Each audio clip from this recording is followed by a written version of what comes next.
నమస్తే welcome to HCV news bulletin ముందుగా headlines చూద్దాం. కేంద్ర రాష్ట్ర ప్రభుత్వాల ఆదేశాల మేరకు భూ యజమానులకు యూనిక్ ఐడి దిశగా సర్వే చేపట్టాం. ఏడీఏ ఉషారాణి.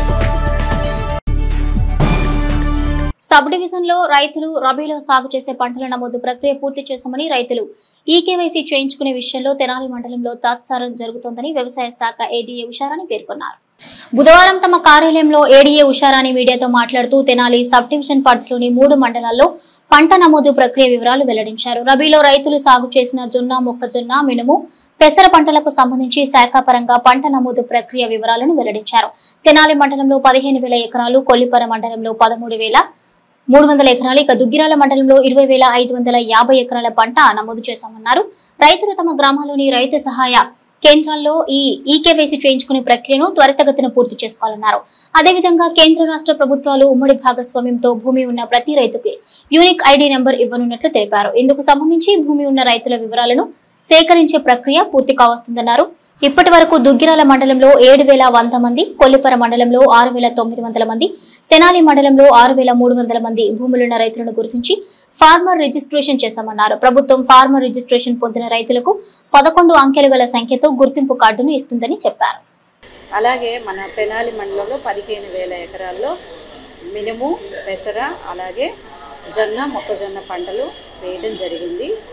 మొత్తం కూడా ఈ విస్తీర్ణానికి పంట నమోదు జరిగింది. అయితే ఈకేవైసీ, రైతు యొక్క ఈకేవైసీ అనేది చాలా తక్కువగా ఉంది. తెనాలి మండలంలో 83% మాత్రమే రైతులు ఈకేవైసీ చేయడం జరిగింది. కాబట్టి తెనాలి మండలంలో ఉన్నటువంటి రైతులందరూ కూడా త్వరగా మేము ఈ ఆర్ఎస్కే కేంద్రాలకు వెళ్ళి ఈకేవైసీ ప్రక్రియను కంప్లీట్ చేయవలసిందిగా విజ్ఞప్తి చేయించున్నాము. కొల్లిపర మండలంలో చూసుకుంటే 87% మాత్రమే ఈకేవైసీ కంప్లీట్ అయింది.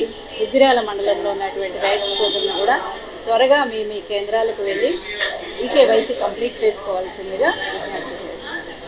ఈ మధ్య కాలంలో కేంద్ర రాష్ట్ర ప్రభుత్వాలు ప్రతిపాదించినటువంటి ప్రోగ్రాము ప్రతి రైతుకి, భూమి కలిగిన ప్రతి రైతుకి, పొలం ఉన్న ప్రతి భూ యజమాని మరి ఒక యూనిక్ ఐడి నంబరు, మన ఆధార్ కార్డు సామాన్య ప్రజలకి ఎలా ఉందో అలాగే భూమి ఉన్న ప్రతి భూ యజమానికి ఈ విధంగా ఒక యూనిక్ ఐడి ఇవ్వాలి అనేది కేంద్ర రాష్ట్ర ప్రభుత్వాల ప్రతిపాదన అనుసరించి మనము ఇంతవరకు ఫార్మర్ రిజిస్ట్రీ అనేది చేసుకుంటూ వచ్చాము. మన దుగ్గిరాల మండలంలో దగ్గర 7,100 రైతులకి ఫార్మర్ రిజిస్ట్రీ కంప్లీట్ చేయడం జరిగింది. అలాగే కొల్లిపర మండలంలో 6,900 మంది రైతులకి ఈ యొక్క ప్రక్రియ కంప్లీట్ చేశాము. అలాగే మన తెనాలి మండలానికి వచ్చేటప్పటికి 6,300 మంది రైతులకి ఫార్మర్ రిజిస్ట్రీ అనేది కంప్లీట్ చేశాం.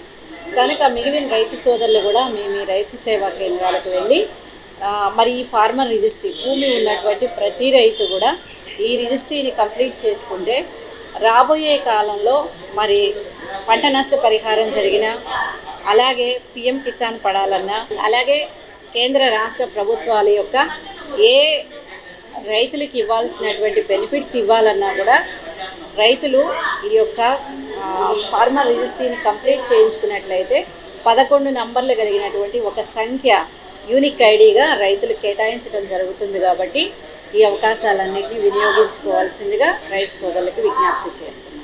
శ్రీ వీరాంజనేయ మహిళా భక్త మండలి ఆధ్వర్యంలో ఆధ్యాత్మిక ఆనందాన్ని పంచే తీరుగా మందిర వార్షికోత్సవ వేడుకలు ఘనంగా నిర్వహించారు. స్థానిక మ్యారేజ్పేట మఠం బజార్లో వేంచేసి ఉన్న శ్రీ వీరాంజనేయ స్వామి మందిర 7వ వార్షికోత్సవ వేడుకలు బుధవారం భక్తి ప్రపత్తులతో నిర్వహించారు. ఉదయకాలంలో శ్రీ వీరాంజనేయ స్వామికి పంచామృతాలతో అభిషేకం, నాగవల్లి దళార్చన, సింధురార్చన పూజల్లో ఆ ప్రాంత మహిళా భక్తులు విశేషంగా పాల్గొన్నారు. కార్యక్రమాల విశిష్టతను ఆలయ అర్చక స్వామి, మందిర కమిటీ ముఖ్యులు మీడియాకు వివరించారు. ఇక పూజల అనంతరం ప్రసాద వితరణ చేశారు. వీరాంజనేయ స్వామి వారి మందిరం నందు 7వ వార్షికోత్సవ మహోత్సవాల సందర్భంగా ఈ రోజున ఉదయం 8 గంటల నుంచి స్వామివారికి పంచామృత ఫల రసాభిషేకములు, అనంతరం స్వామివారికి నాగవల్లీదల సింధూరార్చన, తామర పూలతో విశేష అర్చన జరిగినది. సాయంత్రం 6:30 గంటల నుంచి కోలాటము, అనంతరం హనుమాన్ చాలీసా పారాయణ, నామ సంకీర్తన కార్యక్రమాలు జరుగుతాయి. ఇక ఈ ఉత్సవాలన్నీ కూడా వీరాంజనేయ మహిళా భక్త బృందం వారి సహకారంతో, కమిటీ వారి ఆధ్వర్యంలో విశేషంగా జరుగుతున్నాయి. కనుక భక్తులందరూ కూడా స్వామివారిని దర్శించుకొని స్వామివారి అనుగ్రహానికి పాత్రలు కాగూరుచున్నాము. మారిపేట మఠం బజార్లో ఉన్న మహిళా మనులందరికీ నా నమస్తమాంజలు. 7 సంవత్సరాల నుంచి జరుగుతున్న ఈ దివ్య కార్యక్రమానికి ఆదరించి ప్రజలందరూ సహకరించి ప్రతి సంవత్సరం ఇలా జరగాలని ఆంజనేయ స్వామిని కోరుకుంటూ ఈ కార్యక్రమానికి విచ్చేసిన మహిళా సభ్యులందరికీ నా నమస్తమాంజలు. అంతర్జాతీయ మహిళా దినోత్సవ వేడుకలను ఈ నెల 7వ తేదీన తెనాలిలోని మండల పరిషత్ కార్యాలయం నిర్వహించినట్లు తెనాలి మండల ఎంపీడీఓ అత్తోట దీప్తి తెలిపారు. బుధవారం తెనాలి మండల పరిషత్ కార్యాలయంలో తన ఛాంబర్లో ఎంపీడీఓ అత్తోట దీప్తి మీడియాతో మాట్లాడుతూ అంతర్జాతీయ మహిళా దినోత్సవాన్ని ప్రతి సంవత్సరం మార్చి 8వ తేదీన జరుపుకుంటారని, ఈ దఫా 8వ తేదీన సెలవు కావడంతో ముందస్తుగా శుక్రవారమే మండల పరిషత్ కార్యాలయంలో సమావేశ మందిరం నందు మహిళా దినోత్సవ వేడుకలు నిర్వహించినట్లు ఆమె తెలిపారు. సబ్ కలెక్టర్ సంజనా సిన్హా ముఖ్య అతిథిగా పాల్గొంటారని తెలిపారు. ఈ కార్యక్రమంలో భాగంగా మహిళలు స్టాల్స్ ఏర్పాటు చేస్తారని తెలిపారు. అదేవిధంగా వివిధ విభాగాల ఉద్యోగులను కూడా సత్కరించినట్లు తెలిపారు. అంతర్జాతీయ మహిళా దినోత్సవం ప్రతి సంవత్సరం మార్చి 8న జరుపుకుంటూ ఉంటాం. ఈ సంవత్సరం కూడా ఆ రోజున సెకండ్ సాటర్డే వచ్చింది కాబట్టి హాలిడే కాబట్టి ముందు రోజు అంటే మార్చి 7th మార్నింగ్న సబ్ కలెక్టర్ గారు చీఫ్ గెస్ట్గా ఇన్వైట్ చేశాం. మేడం కూడా ఓకే చెప్పారు. ఆ రోజు మన సచివాలయం సిబ్బంది అందరూ ఎక్కువ మంది ఉమెన్ ఉన్నారు. ఉమెన్ మహిళా పోలీసులు కానీ, ఏఎన్ఎంస్ కానీ, district assistants, welfare assistants, surveyors వీళ్ళందరూ కూడా చాలామంది 70 నుంచి 80 మంది ఉమెన్ ఉన్నారు. వాళ్ళందరినీ గౌరవించాలి అనే ఉద్దేశంతో అంతర్జాతీయ మహిళా దినోత్సవాన్ని ఆ రోజున మేము ఏర్పాటు చేసుకోవడం జరిగింది. దానికి డిఎల్డిఓ గారు, డిఈపిఆర్ గారు, సబ్ కలెక్టర్ గారు, సిడిపిఓ గారు, ఆర్డబ్ల్యూఎస్ఏఈ అందరూ ఎవరైతే మండల స్థాయి అధికారులు ఉన్నారో వాళ్ళని కూడా ఇన్వైట్ చేయడం జరిగింది గెస్ట్లుగా. 7th మార్నింగ్న ఈ ప్రోగ్రామ్ అనేది మండల పరిషత్ కార్యాలయంలో మన మీటింగ్ హాల్లో జరుగుతుంది. కింద ఐకేపీ వాళ్ళు, వెలుగు వాళ్ళ ద్వారా స్వయం సహాయ సంఘాల ద్వారా చేసినటువంటి ప్రోడక్ట్స్ కూడా డిస్ప్లే చేయడం కోసమని ఒక చిన్న స్టాల్ కూడా ఏర్పాటు చేస్తున్నాము. అక్కడ వాళ్ళు హ్యాండీక్రాఫ్ట్స్ కానీ, తర్వాత చేతి వృత్తుల ద్వారా తయారు చేసిన ఏదైనా అల్లికలు, కుట్లు ద్వారా తయారు చేసినవి కానీ, పీకిల్స్, తర్వాత మిల్లెట్స్తో చేసిన వంటకాలు ఇలాంటివన్నీ కూడాను ఒక స్టాల్ లాగా ఏర్పాటు చేసి వాళ్ళకు కూడా ఉపాధి కల్పించాలి ఆ రోజున అనే ఉద్దేశంతో ఈ కార్యక్రమాన్ని ఏర్పాటు చేయడం జరిగింది. కాబట్టి ఈ ప్రోగ్రామ్కి అందరూ వచ్చి సక్సెస్ఫుల్ చేయవలసిందిగా కోరుతూ ఉన్నాం. మే నెలలో జరగనున్న సరస్వతి పుష్కరాలకు ఆంధ్రప్రదేశ్ నుండి ప్రత్యేక రైళ్లను దేవాదాయ ధర్మాదాయ శాఖ ద్వారా ప్రభుత్వం ఏర్పాటు చేయాలని హిందూ చైతన్య వేదిక ప్రతినిధి పొట్టి మూర్తి సత్యనారాయణ ప్రభుత్వాన్ని డిమాండ్ చేశారు. హిందూ చైతన్య వేదిక ప్రతినిధి పొట్టి మూర్తి శ్రీనివాసరావు మాట్లాడుతూ మహాకుంభమేళా ద్వారా హైందవ సమాజం సంఘటితమైందని అన్నారు. 70 లక్షల మంది పైగా మహాకుంభమేళా స్నానాలు ఆచరించారని తెలిపారు. ఆంధ్రప్రదేశ్ నుండి కుంభమేళా వెళ్లే వారికి సరైన ప్రయాణ సౌకర్యాలు లేకపోవడంతో కొంత ఇబ్బందులు తప్పలేదని అన్నారు. మే నెలలో నిర్వహించనున్న సరస్వతి పుష్కరాలకు ఆంధ్రప్రదేశ్ నుండి ప్రత్యేక రైళ్లను ప్రభుత్వం ఏర్పాటు చేయాలని కోరారు. రాష్ట్ర ముఖ్యమంత్రి వర్యులు హిందూ సమాజానికి సరస్వతి పుష్కరాలకు వెళ్లేందుకు వీలుగా సౌకర్యాలు కల్పించాలని కోరారు. దేవాదాయ ధర్మాదాయ శాఖ పరిధిలో ఇందుకు అవసరమైన నిధులను కేటాయించి సరస్వతి పుష్కరాలకు సౌకర్యాలు కల్పించాలని డిమాండ్ చేశారు. ఈ కార్యక్రమంలో తాడేపల్లి మూర్తి, సాధు ప్రతాప్, శ్యామ్ ప్రసాద్, జక్కా కృష్ణప్రసాద్ తదితరులు పాల్గొన్నారు. ఈరోజు మేము మన గౌరవ ముఖ్యమంత్రి నారా చంద్రబాబు నాయుడు గారికి హిందూ చైతన్య వేదిక తరపున ఒక చిన్న విషయం తెలియజేస్తున్నాము. మొన్న కుంభమేళా వెళ్ళటానికి మాకు ఆంధ్రప్రదేశ్ నుంచి సరైన ట్రైన్ సౌకర్యాలు కల్పించలేదు. చాలా ఇబ్బందికరంగా మేము అక్కడికి చేరుకోవడం జరిగింది. మన ఆంధ్రప్రదేశ్లో దేవాదాయ ధర్మాదాయ శాఖ ప్రభుత్వ ఆధీనంలో ఉంటుంది. రేపు సరస్వతి పుష్కరాలు రాబోతున్నాయి. మన గౌరవ ముఖ్యమంత్రి గారు మా హైందవ సోదరులకి ప్రతి పుష్కరాల నిమిత్తం కొన్ని స్పెషల్ ట్రైన్స్ కానీ, లేదా మా హైందవుల్లో కూడా చాలామంది లేనోళ్ళు ఉన్నారు. మాకు మనిషికి ₹1,00,000 అవసరంలా చాలా మినిమం ఛార్జీలతో కొన్ని స్పెషల్ ట్రైన్స్ కనుక వేసినట్టయితే, లేదు గవర్నమెంట్ తరఫున మా దేవాదాయ ధర్మాదాయ శాఖలో చాలా డబ్బు ఉంది, దాంతో మీరు కొన్ని ఫ్రీ ట్రైన్స్ గోవా నుంచి కుంభమేళాకి ఆ గవర్నమెంట్ ఎలా అయితే వేసిందో ఇప్పుడు కేంద్రంలో కూడా మీ ద్వారానే సెంట్రల్ గవర్నమెంట్ నడుస్తుంది.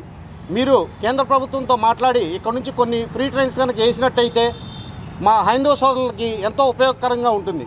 మా హైందవ శంకరావు, మా హిందూ చైతన్య వేదిక తరఫున మేము మిమ్మల్ని కోరుకునేది, రేపు జరగబోయే సరస్వతి పుష్కరాలకి మా హైందవ సోదరులందరికీ కూడా కొన్ని ఫ్రీ ట్రైన్స్ కల్పించాలని కోరుకుంటున్నాం. జై శ్రీరామ్. కీర్తిశేషులు పొన్నిగంటి పోతురాజు చారిటబుల్ ట్రస్ట్ మరియు జనసేన పార్టీల సంయుక్త ఆధ్వర్యంలో తెనాలి మండలం కొలకలూరు గ్రామంలో అంతర్జాతీయ మహిళా దినోత్సవ వేడుకను పురస్కరించుకొని బుధవారం మహిళలకు పలు క్రీడా పోటీలు నిర్వహించారు. అంతర్జాతీయ మహిళా దినోత్సవాన్ని పురస్కరించుకొని తెనాలి మండలం కొలకలూరు గ్రామంలోని పొన్నిగంటి పోతురాజు చారిటబుల్ ట్రస్ట్ మరియు గ్రామ జనసేన పార్టీ ఆధ్వర్యంలో మహిళలకు బుధవారం క్రీడా పోటీలు నిర్వహించారు. డ్వాక్రా ఏపీఎం పర్యవేక్షణ నిర్వహించిన ఈ క్రీడా పోటీల్లో మహిళలు ఉత్సాహంగా పాల్గొన్నారు. Volleyball, musical chair, lemon spoon తదితర క్రీడలను నిర్వహించగా మహిళలు ఉత్సాహంగా పాల్గొని తమ క్రీడా స్ఫూర్తిని చాటి చెప్పారు. ఈ క్రీడా పోటీలను పొన్నిగంటి పోతురాజు చారిటబుల్ ట్రస్ట్ నిర్వాహకులు మరియు జనసేన పార్టీ క్రియాశీలక నాయకులు పర్యవేక్షించారు. పిఠాపురంలో జరగనున్న జనసేన పార్టీ 12వ ఆవిర్భావ సభకు వేమూరు నియోజకవర్గం నుంచి పార్టీ శ్రేణులు అధిక సంఖ్యలో తరలి రావాలని జనసేన పార్టీ నేత, జనసేన ప్లీనరీ బాపట్ల ఇన్ఛార్జ్ వడ్రానం మార్కండేయ బాబు తెలిపారు. బుధవారం వేమూరు మండలం చావలిలోని వాలేశ్వర స్వామి దేవస్థానం ఆవరణలో పార్టీ నియోజకవర్గ సమన్వయకర్త ఉషా రాజేష్ అధ్యక్షతన జనసేన పార్టీ కార్యకర్తల సమావేశం జరిగింది. ఈ సందర్భంగా మార్కండేయ బాబు మాట్లాడుతూ పార్టీ అధికారంలోకి వచ్చాక పార్టీ అధినేత సొంత నియోజకవర్గమైన పిఠాపురంలో జరిగే ఆవిర్భావ సభ ప్రత్యేక సంతరించుకుందన్నారు. ఇక పార్టీ శ్రేణులు ఆవిర్భావ సభలో విరివిగా పాల్గొన్నారు. సమన్వయకర్త రాజేష్ మాట్లాడుతూ వేమూరు నియోజకవర్గంలో నుండి ఆవిర్భావ సభకు పార్టీ శ్రేణులను సమాయత్తం చేస్తామన్నారు.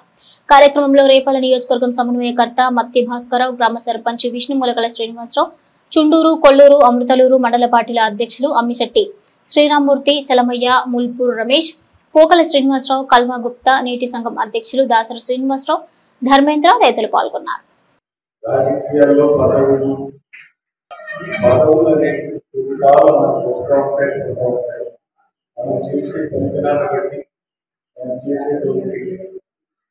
నిర్మాణ కార్యక్రమంలో మన భాగస్వామ్యాన్ని బట్టి అధిష్టానంలో పెద్దలు